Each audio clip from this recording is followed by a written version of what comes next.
And thanks to everyone for having me here this evening. I want to thank Auntie Rhonda for your lovely welcome.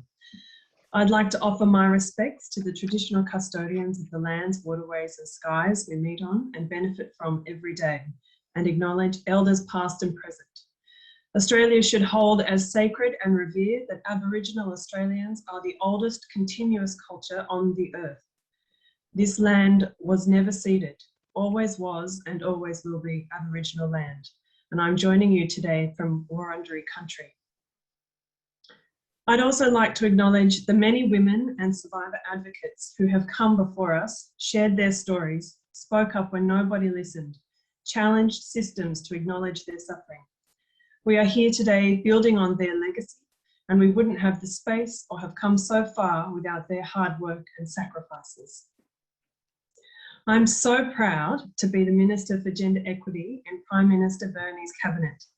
Her exemplary leadership in elevating a dedicated focus on addressing intersectional barriers to achieving equality for all people has really allowed us to create the systemic change needed to start seeing outcomes moving in the right direction to reduce violence against women and their children. I'd like to highlight some of the positive trends we're seeing now and then reflect on what I observed was a key lever of change that happened back in 2021 and has helped us achieve those gains over the past 10 years. First of all, what are we seeing now that tells us we are on the right track for reducing family, domestic and sexual violence? Victim reporting rates have increased to be closer to what we know are the prevalency rates for violence against women. This may not be an obvious one, but I think it is important for demonstrating a cultural change towards women feeling a greater sense of being heard, believed, and valued in society. We can see women's access to resources such as stable housing increasing. There has been an overall increase for women in secure work. Critically, conditions have improved for migrant and refugee women. The rate of men taking parental leave when a baby is born and using long-term flexible work arrangements for caring responsibility has increased by 30%. And women's leave from work due to domestic violence seems to be on a downward trend. After some dark days of decline in the early 2000s, Australia is finally making its way back up the ladder on the Global Gender Report from our shameful position of 50 in 2021 to 29 in 2031. We have decreased the amount of victim survivors who report experiencing re-traumatisation or victim blaming when engaged with policing, justice, child protection and family law systems. Our policy settings in these areas now recognise the threat environment women operate in due to the pervasive nature of men's violence against women. We've reviewed policies to stop punishing women for having limited agency in controlling relationships and being traumatised by abuse, including practices that perpetuate myths about women as liars or unstable or make women responsible for men's abuse against them. For example, freeze is recognised as the most common fight or flight response to sexual abuse or violence, and failure to actively fight back or show resistance is no longer allowed to be used by a defendant as a reason they believe someone was consenting to sexual activity. Neither, for that matter, is any questioning of what a woman was wearing beyond to establish the facts for an evidence brief.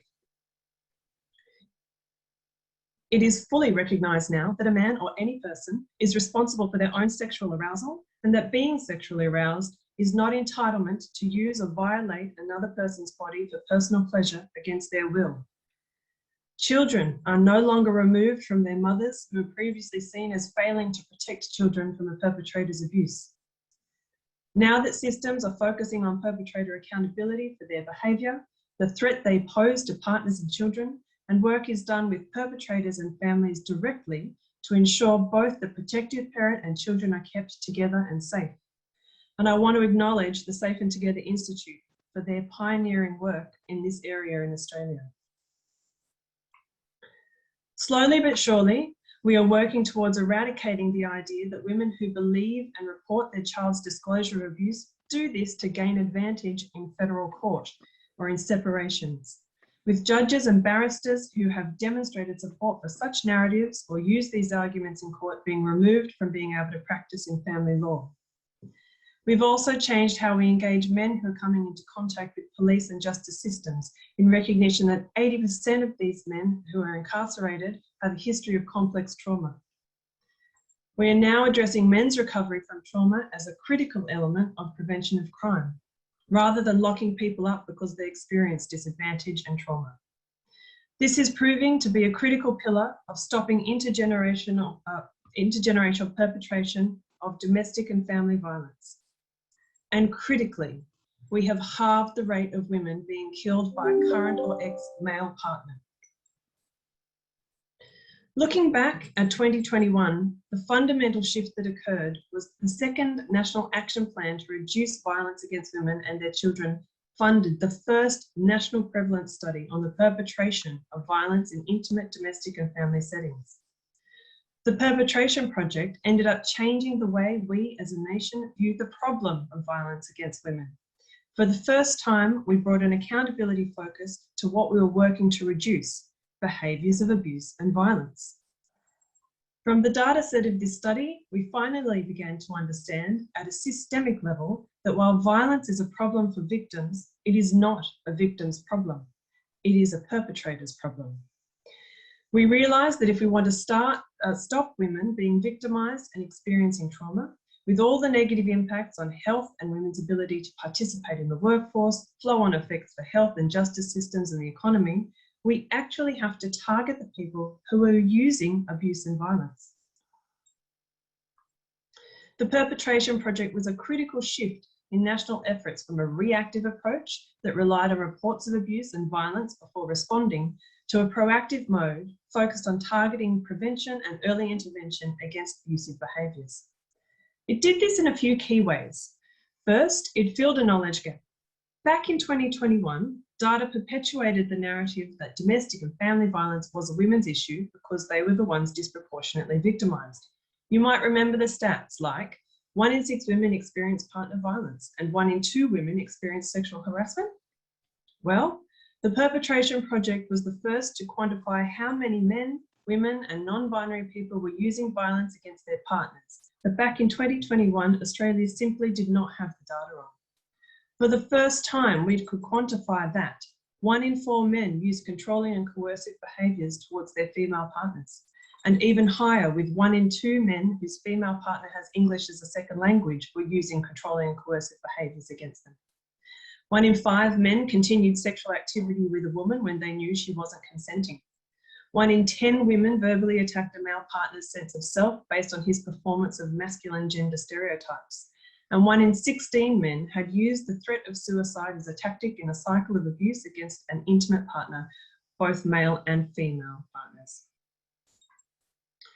The simple facts of knowing how prevalent men's use of abuse, of domestic, family and sexual violence meant that women are better believed now. The evidence backs up that statistically, women who experience abuse and violence by a man are most likely telling the truth. The results of data gathered through the Perpetration Project improved targeting of characteristics that heighten the likelihood of perpetration. By capturing details on who and why people perpetrate family, domestic and sexual violence, the Perpetration Project mapped the personal, social and structural motivators and drivers of violence at an individual and group level, building on the work that the Change the Story had done on identifying the gender drivers of violence. For example, the data revealed that non-Indigenous men will deliberately target Indigenous women, exploiting their relative position of power over them because existing discrimination against Aboriginal people means Indigenous women are less likely to be treated with empathy or more likely to be wrongly identified as a primary aggressor by police. Another significant impact the Perpetration Project had was that it supported victims' recovery by lessening stigma and shame experienced by victims. By creating a data set that focused on accountability for family, domestic and sexual violence on the perpetrators of violence, the public narrative and perception of who is responsible and who needs to take action changed. We then systematically sought to remove the ways infrastructure and services inherently asked the least empowered people in abusive situations to bear the responsibility for taking action. A focus on perpetration reduced the subtle communal victim blaming, such as the question, why didn't she leave? and instead focused attention on the question, how do we stop people abusing their partners? Reducing barriers to seeking help, such as victim blaming and social judgment, lessen the amount of victims staying trapped in abusive relationships and unable to recover from trauma. We're just about to start the third iteration of the Perpetration Project study under the National Action Plan. And since we actually have the baseline benchmark on the prevalence of perpetration rather than victimisation, we have been able to measure progress of reducing domestic and family and sexual violence at a national level. I certainly hope and expect, under the leadership of Prime Minister Bernie, that we'll continue this positive trend that I have outlined above. I want to thank you all so much for listening to me tonight and your time.